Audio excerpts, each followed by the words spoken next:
My life has not always been about my skin. I know the media focuses so much about it, but I'm so much more than that.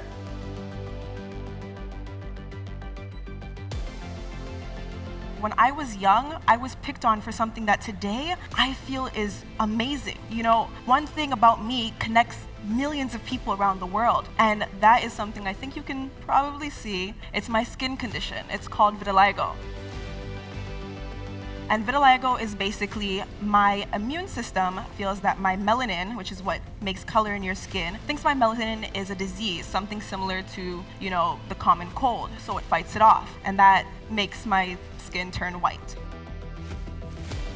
I was singled out because of this skin condition. I was bullied, I was alienated, even by people who didn't mean to alienate me. For example, like everyone does, take family pictures, and my mom would bring a little tub of makeup. So can you imagine me having, you know, a dark paste of face and the rest of me is light brown, white? I obviously didn't feel comfortable. But my mom was trying to make me feel comfortable. I was alienated. In school, I changed schools in about grade 3, grade 2, and it's already hard to make friends when you change schools, especially at such a young age. But luckily, I found 2 girls who were willing to, you know, play with me. They didn't really know who I was, but they wanted to play. They wanted to, you know, check me out and see if I was one of the cool kids.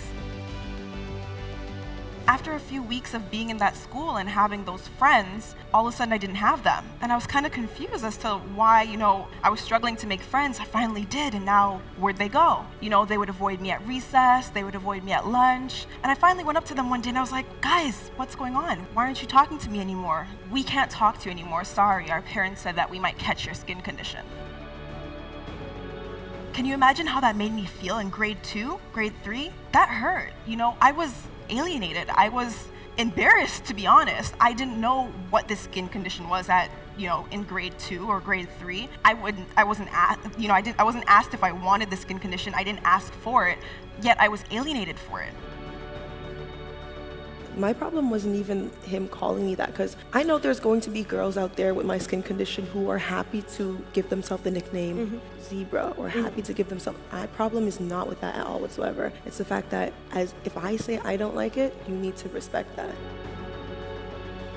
And it's even more hurtful because I feel like even if that word in particular didn't hurt me, there's going to be a kid out there who's going to see someone in that profession and in that light and say, you know what, you can call her Panda. I can go to the girl with vitiligo in my school and I can call her Cow if I want to. That's how I saw it. You know, even if it didn't hurt me, there's someone who it's going to end up hurting.